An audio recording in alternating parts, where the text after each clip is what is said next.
Jennifer Gauthier, Director of the Sustainable Development Institute here at the College of the Menominee Nation.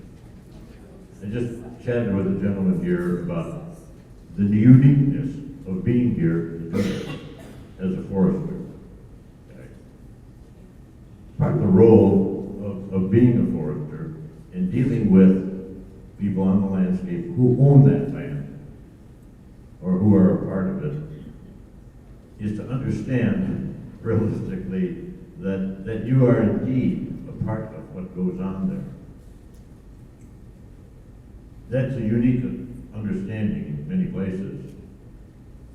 It's a fairly common understanding in this geography. And so if you visit this place and talk to the people who live here and their life pathways and how they think and behave, it's more a common understanding. So for those of us who visit these places, it's a unique experience, and we feel privileged to be a part of it. Jennifer Gauthier is an enrolled member of the Menominee Nation. She earned a Master of Public Administration from UW-Oshkosh and a bachelor's degree in political science from UW-Madison. She is the director of the Sustainable Development Institute at the College of the Menominee Nation, where indigenous knowledge leads climate change, food systems, and sustainably related projects and research. At the core of Gauthier's work is the integration of Menominee language and culture into all aspects of programming. Her work is inclusive of community voice and provides safe spaces for learning and sharing. She regularly gives of her time to teach traditional arts, Menominee language, and shares knowledge through various community presentations. Please help me welcome Jennifer Gauthier.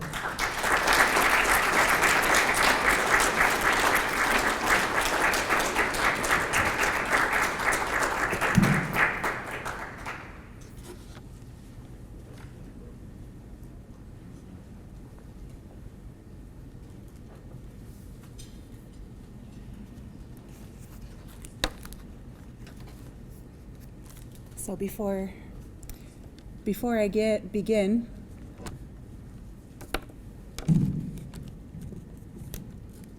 hello? All right. So before I begin, I wanted to extend gratitude to John and the Forest History Association of Wisconsin for the invitation for us to share about the Sustainable Development Institute and for the opportunity to be your keynote speaker here tonight. That carries a lot of responsibility and makes me very nervous, so I'll just say that right up front. And then I also wanted to say thank you to Tony Wapachik Jr. He is no longer working in our community, and when I first started in SDI, he was really welcoming and shared a lot with me, and had asked me to be a part of this and to give the keynote here tonight too. And he had a lot of faith in me, so I want to recognize him and his work, and for thinking this way about me. So much appreciated. So Pauso Mauniwiak, wa wanan case piak in this met kua kikia mawa chase na tuit yohbe, Jennifer Gauthier ne wiswan ne yatamo enet akayan, o Menominee eskonikan enet skiwakian. Naneka he cook o wiswan Lenore Waka, Mrs. Spencer Curtis Gauthier. Nakia o neka he cook o wiswanan Hillary Sparky Waka, Mrs. Edith Skinador. Nohnat o neka he cook o wiswanan Cynthia Winishik, Mrs. Theodore Gauthier. Enia wase ne tawam. Namak ono ki minis match kaki no homo tiwi kamek akamia mihi kane. Ne manini tun skunion maoni natamawawak. So I wanted to say thank you, everybody, and thank you for being here at this forest gathering meeting place today. I shared with you my name is Jennifer Gauthier, and my Indian name is Niatamo, and that's recently been changed by one of our young 3-year-old language speakers. She calls me Niatamosa, and I think that's probably more appropriate for where I'm at in life. I'm from the Menominee lands, and I shared with you my parents' name are Lenore Waka and Spencer Curtis Gauthier. I shared with you my mother's parents' names are Hilary Sparky Waka and Edith Skinador, and my father's parents' names or my grandparents are Cynthia Winishik and Theodore Gauthier. I'm from the Bear Clan, and I work in the big learning house across the road over that way. And I'm really happy to see all of you here, our fellow educators and learners. So for me, it's really important for our guests and visitors to hear the language when you visit our community.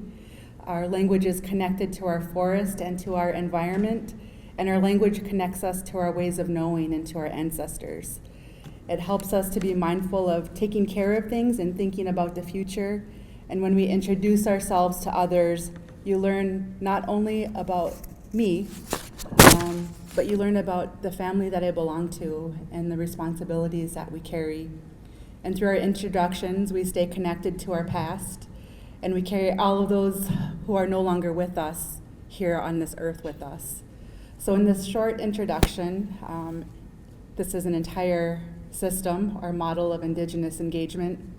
And as I talk about our Menominee theoretical model of sustainability, it's important to share what went into that model and all of the things that each of us individually carry when we talk about and work with that model. So I'm going to talk about building connections and relationships through our theoretical model. And I really like the picture that you see here because it shows sustainability, it shows balance, it shows Inani, Mashik, Matamo, our men and our women working together. They're wild ricing, and this is a way of sustainability that's not too far from our current history, or our current place and time. So I just like to share that as a reminder to all of us that those ways are just right there. So I want to talk about Natanue Makanuk, and Natanue Makanuk literally translates into all of my relations. So in my language journey and listening to others, I learned it had another meaning and a more deeper meaning. And it was shared to me by a Cree elder that lived in northern Canada. And he had a whole story about this. And the way he said it was Natanue Maganug, really close to Natanue Makanuk. We're from the same Algonquin language family. And the story that he shared was one of strength, and that this was a word that carried him through some really hard times. And he shared what this word means is heart within hearts. And this resonated with me, and it held so much more meaning. And so as we think of our families and friendships, those that are no longer here with us, we're thinking about that heart within hearts, and it captures how we think about things. So I wanted to share a little bit about Natanue Makanuk, or my heart within hearts, and what led me here, literally, to the spot today. So I wanted to talk about my grandpa Waka and my grandma Waka, and those are my mom's parents. Spent a lot of time with both sides of my grandparents. I enjoyed all of the teachings that they shared with me. And my grandma Waka worked for the Menominee Indian tribe of Wisconsin. She had 12 children, and was a part of a workforce where women weren't very present, and she worked really hard, and she adapted with the times. And I think one of my greatest memories of her, and one of the teachings that she gave me, was to always keep learning and to never let technology hold you back. And it was probably like 1993, and we went to her work to pick her up for the day, and it was 4:30, and she was very dutiful at work at 8 o'clock and out at 4:30, very dutiful with her time. And she had heard that the tribe was going to start buying PCs, and people needed to learn how to use these PCs, and she had only used a typewriter. So instead of retiring or quitting or fighting, she enrolled herself in classes in Shawano, and she went to computer classes 2-3 times a week for 3 hours a night after work. And that was really amazing to see, and commitment to learning, and that's something that I learned from my grandma Waka. My grandpa Waka was a World War II vet. He was in the Marines, and he was one of the first troops to arrive in Nagasaki, and saw some really horrific things.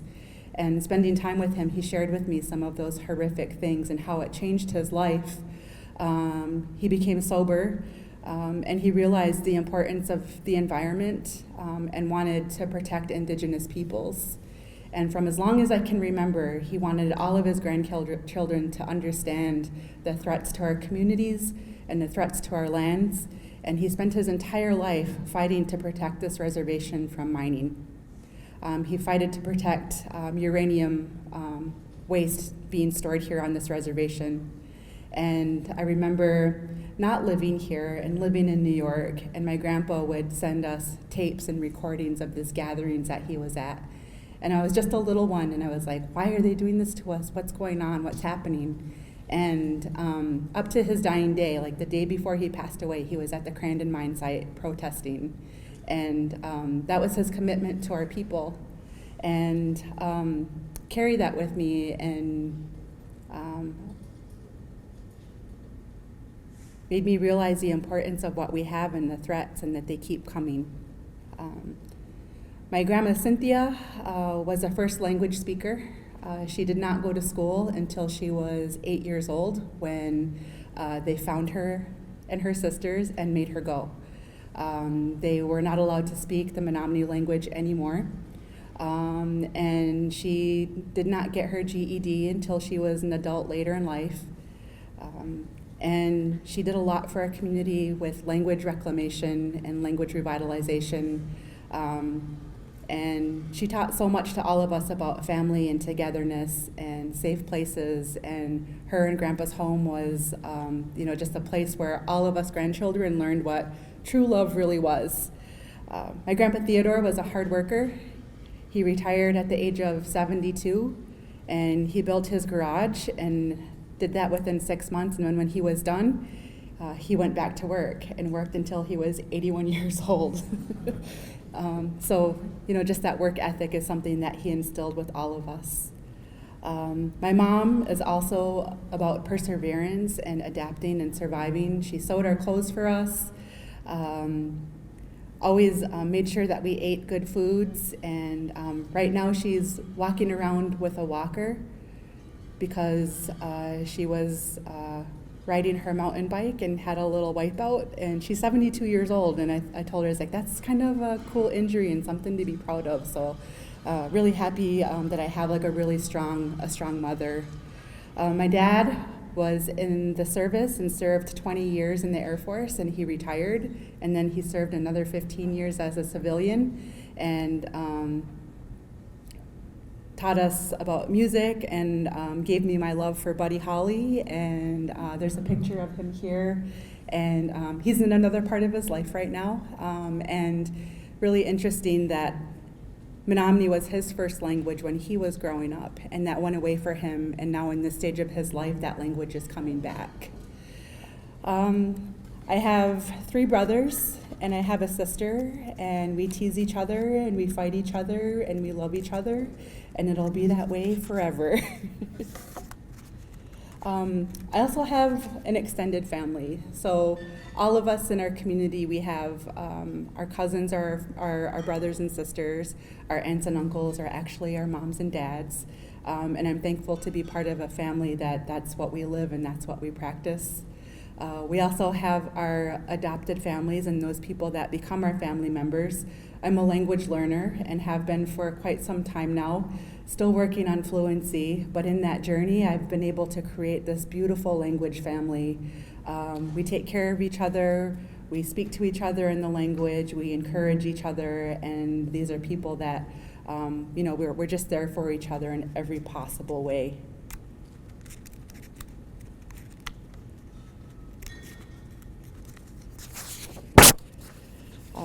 A little bit about myself. I'm trying really hard to learn to be a good Menominee, and I've wanted to be on this path my entire life. John shared that I'm the director of the Sustainable Development Institute. I'm also adjunct faculty at the College of Menominee Nation, where I teach Menominee language. I'm a graduate of the Menominee Indian High School, graduate of UW-Madison and UW-Oshkosh. But what's really important for me is being a daughter, a sister, an auntie, an adopted mom, and probably my most cherished role was being granddaughter. Each of these roles carries different responsibilities. They imbue relationships, and this changes throughout an individual's lifetimes. And for our family and many within our Menominee community, we are indeed a people of hearts within hearts. Newakiam, or my home, or where I live. Well, I am from Sawano, or I live in the town of Shawano, or from the south, and not directly on the Menominee Indian Reservation. But most of what we now call Wisconsin is our ancestral territory, so I think of it as more of a land back thing. Living here, learning here, and being part of a community is also part of Natan Muk, as we have our relationships with our natural environment. Our land helps form our identity, and as you saw through your field experiences today, you learned the deep history of relationships of our forests, waters, and plants. And one of our teachings is that if you take care of the forest will take care of us. So as humans, the forest provides us a home, it provides us food, clean water, medicines, shelter, and just about everything we would need in our everyday lives.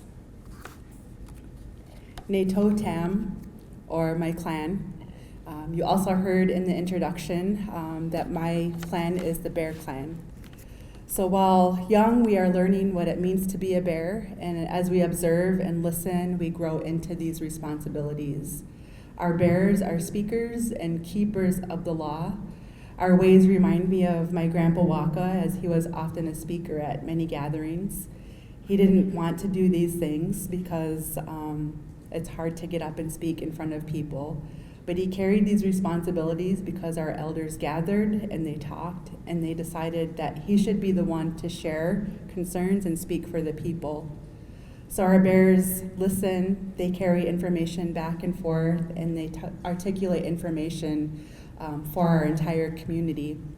So while I'm growing into being a bear, I find my bear characteristics to be more focused on food, like picking berries and fishing and eating sweet things and hibernating, and I'm really excited because my hibernation season is coming upon us. Ototamuk, or our clans. So in our Menominee ways of knowing, we have 5 main clans that are steeped in origin and story. We are from the Menominee River, and the bear was the first relative. He walked along the river and was lonesome, and he called for the eagle to be his brother, and the eagle agreed. As they walked along, they called for more relatives, the wolf, crane, and moose, and they arrived and they took human form, and they became what we now call ourselves Kayas Mamache Tawak, or the ancient movers. So here we have our clans, the Awasa, as I mentioned. They're the first clan, and they're often the speakers and keepers of the law for the community. Kane, or the Eagle Clan, they were the warriors and cared for freedom and justice. Mahwa, they were the hunters and the harvesters. Otachia, the builders and the constructors and the artists. This includes our material culture, current day, and our systems. Mose Clan, or the Moose, they provide security and safety to individuals in the community, and they also watch over the rice. So within this are teachings on how we sustain food systems, how we govern ourselves, how we communicate with each other, and material culture, just to name a few of the things that we take care of. Our clans are ever present, and we're finding ways to contemporize this and let our clan teachings guide us. And so an example that I wanted to share was our Kahkenawapata Learning School, which is a dual language learning school where the children are mostly immersed in Menominee language. We have a governance board that's akin to a school board. So instead of having executive positions like a chair and a vice chair and a secretary, we have clan leaders. And each of these clan leaders talks about issues from their clan's perspectives. So we're carrying responsibilities in an indigenous way, and we're accountable to something greater than procedure. We make our decisions based on consensus, meaning we discuss and we adapt and we disagree and we discuss until we reach a decision that all of our clans can agree with. So our clans are another system of learning that we carry with us. Our clans work together and worked for the collective good of not just humans, but for everything that surrounded us. Menominee Nation, or the Menominee Reservation. So while I'm hoping that you heard a lot of information about Menominee Nation throughout the day, I'm going to share a little more and maybe reinforce some. And this map here shows the ancestral territory of a number of indigenous communities that live in this land that we now call Wisconsin. So you may have heard that the Kayas Mamachitawak, or the Menominee, were the first carers of this land. We do not have a migration story. Our creation begins at the Menominee River, and our stories are all of this land here. We once lived on over 10 million acres, and the orange area shows some of what this area looked like. And in listening and learning, our teachings tell us we moved way beyond this orange area, all the way west to Minnesota, as far south as Chicago, and our language is peppered throughout the state. And if you look at some contemporary maps, or you just drive through the state of Wisconsin, you'll hear towns like Manitowoc. And Manitowoc is actually a Menominee word for spirit place. Wauwatosa, which translates into a small ball or a lacrosse ball. And we have stories of epic lacrosse games taking place there. And then we have the city of Shawano, which we pronounce Sawano, and that means from the south or in the southerly direction. So all throughout Wisconsin, you see the Menominee presence. And through a number of treaties, we were displaced. We were removed from the 10 million acres to 235,000 acres, or that little small postage area stamp that you see right up there. Our chiefs fought hard for this land, and we continue that fight to maintain and keep this 235,000 acres for future generations. So our land is connected to our worldview, and by looking at this picture here, you can see our history, you can see our values, and you can see our relationship with the land. This is on the north side of the reservation, just past Sotnawainen or Zor. It's a glimpse into what this land looked like. You can see the stark difference between Wisconsin agriculture and Menominee forestry and sustainability. You can see our relationship with sustainability and how we continue to care for the land. Opakin, Akihi, and sustainability. So connected to sustainability is the practice of Opakin, Akihi, which translates into all of you sit on the land. This is how our ancient relatives cared for the land and maintained relationships with other tribal communities. We were able to share our hunting lands, maple syrup camps, rice camps, with the understanding that our guests would ask permission to sit upon the land, and there was a lot of agreements that were made. Land dispossession changed Opakin, Akihi in a lot of not so good ways. The concept of Opakin, Akihi continues to exist as we share about language revitalization with other tribes. We're learning from each other. We're sharing about wild rice restoration and sharing seeds with each other. We're talking about climate change and adaptation and how we can learn from each other. And we're sharing our indigenous forestry practices, not just here within what we now call Wisconsin, but in places like Montana and another community that I'll talk a little bit more later. At the heart of Opakin, Akihi is sustainability and assuring that we care for things responsibly. So perhaps one of the most defining characteristics of the Menominee people is our forests. We call ourselves the woodland people, and we're of the trees. When we were removed from the 10 million acres to the 235,000 acres, that changed our entire life way. 235,000 acres wasn't enough to sustain all of us. It wasn't enough for all of us to hunt on, to harvest on, and to live from, as we had done for 16,000 years previous to removal.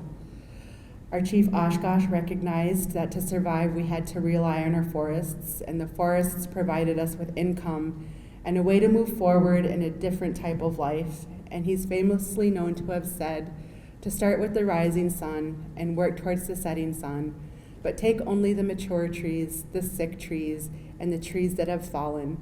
When you reach the end of the reservation, turn and cut from the setting sun to the rising sun, and the trees will last forever. This way of knowing has become the heart of our forest management and is full of Menominee science and technology. And as a result of what he shared, our forest continues to thrive while retaining our Menominee values. So all of these systems and ways of knowing help to create what we call the Menominee theoretical model of sustainability. It's a newer model, only 30 years young, and contains many of the things that were shared with you throughout the day. The model was created by our community, including foresters, leadership, and community members, and it represents a way to think about and to frame issues, to make decisions, and to think about sustainability in many different contexts. Each image represents a dimension and focuses on a specific area, much like our clan system. Collectively, if all the dimensions are discussed and represented, we have sustainability. When they're out of balance, are absent, or there is one singular focus, like focusing on economy and return on investment, we can be out of balance, and that's when we have tensions arise. So briefly, I'll go through each of these dimensions, and as I do, think about the land where you live, what stories, ideas, or hopes rise to the top for you, and I encourage you to write those down on the model that I shared with you at your tables, and think about them these next 1.5 days. Take them home with you, share them with your communities. So our first dimension is land and sovereignty, and land and sovereignty is concerned with how decisions are made for the land and the community. When discussing land and sovereignty, we think about how those decisions will impact the future.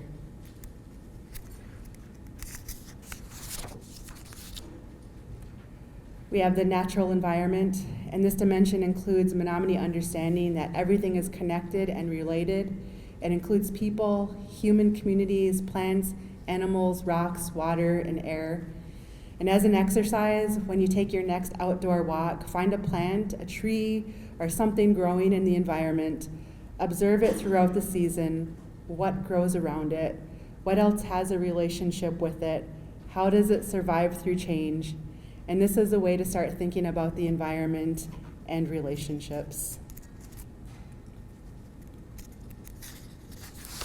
We have our institutions, and this dimension refers to structures that develop and enforce rules of behavior and social interactions. This includes the dynamics between humans, plants, animals, and the environment. And we often think of institution as physical structures like schools, libraries, places of worships, stores, where we go to work, but we can also think of institutions as our clans, our plant relationships, water systems, family structures. When we think in this way, everything becomes a foundational learning system. Our next dimension is technology, and this focuses on rural community access to modern advances in telecommunication, expanded to include cultural tools and practices, and today it's understood as how humans do things or how humans get things done. And we have to understand technology and engage with this, as this is where all of our young people are, and we have to find ways to share this knowledge where our young people are at. We can live with and value all technology, including our indigenous ways, because without that, we wouldn't have the forests and we wouldn't have our language. Economy, this dimension incorporates multiple scales ranging from the individual, household, to the tribe, to the region, to the nation, to the globe. And oftentimes, economics is thought of income, expenses, and strictly monetary. And expand this to include values like gifting, taking what's needed, honorably harvesting, and giving back. In our older Menominee ways, the wealthiest people were the ones who gave back the most. We have human perception, activity, and behavior, and this dimension includes individual perceptions, activities, and behaviors to community understandings, values, and collective pursuits. So I shared with you a few of our community values and Menominee ways of knowing, and I was just wondering, thinking, how do you perceive these from your worldview? What activities or what memories does this inspire for you? And our newest dimension is called autochthony. And this dimension is a cultural value and belief that the health of the land and the people are one. It's a profound connection and relationship with the land.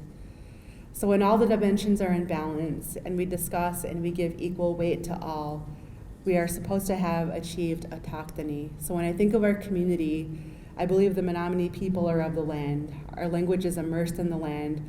Our material culture is of the land. Our foods and our gifts are of the land. So how does it work? At the local level and within SDI, we work hard to practice and model all of these dimensions. And I want to highlight our interns, and you met a few of them here tonight, and they shared some of their work with you. For the past 10 weeks, over the summer, they engaged with every dimension in both contemporary and traditional ways. We had a very structured 10-week program and intentionally included all of these dimensions in the work that they learned about how returning buffalo to our community was rebuilding a sacred institution. They learned about technology in both contemporary and traditional ways, having to take an Excel class, and how to share data and make charts. Lastly, human perceptions, activities, and behaviors evolved and grew as a result of their self-guided learning. As mentors, we saw a growing community, a network of relationships, and hopefully lifelong friendships, and we hope that this experience strengthened their connections to being of the land. For our institute, the theoretical model has been an important way for us to share our story and also a way for others to connect. The dimensions and what defines them provides a framework for understanding and has been a connecting point with other indigenous communities. Other communities are able to interpret the dimensions from their ways of knowing and from their land. So while I've been with SDI for a short period of time, I've been part of some incredible experiences where the model was core to the work.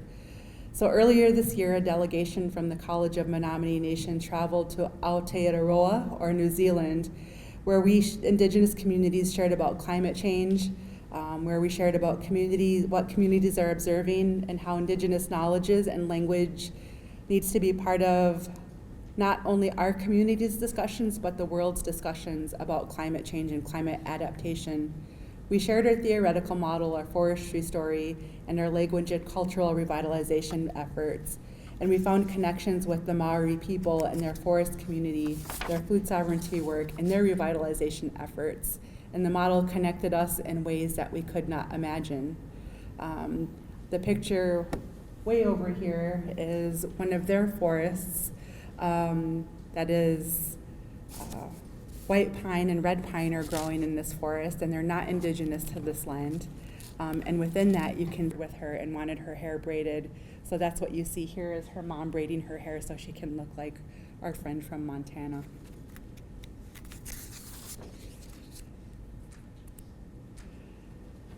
So a few months after this trip, SDI hosted the Indigenous Summer Planning Institute, and this was a week-long experience where intentional indigenous knowledge was exchanged.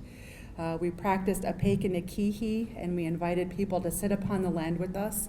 We learned from others, and we practiced the theoretical model dimensions. Our earlier trip to Aotearoa, or New Zealand, came full circle because they came here to our community. They're working to restore their ancient forests, and they wanted to learn about Menominee sustainability and Menominee forestry. So we discussed land and sovereignty, economy, and ultimately autochthony. And we built foundations for future work, and we're hoping for another exchange within the next year or two at the Intertribal Timber Council Symposium. So this model was a way for us to engage, exchange knowledge, and find similarities. We built the foundations for a strong future relationship, which is an amazing feat for two very different indigenous communities that have a continent, an ocean, and 8,200 miles between them.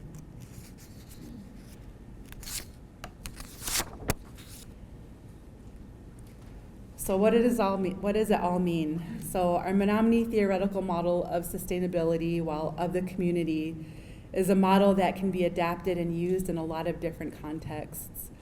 Our work within and outside of the community provides example after example of how we can find commonalities in many different contexts. So when we bring our full selves into what we do, Natan Muk, or our hearts within hearts, the conversations and view responsibilities to beyond the individual, but to all of the things that we're connected to. So I hope that with the stories that I shared, both personal and of the people, that it helped you to think of your own gifts and what you have to contribute to conversations about sustainability, climate change, food systems, and how you work to protect the future generations. And so with that, I wanted to share one more teaching that was from my grandma Cynthia, who for me was a true representation of autochthony and of the land. She always told me every time I left from visiting her, "Kanahit tam mauni kako," or to take care of everything in it. Thank you.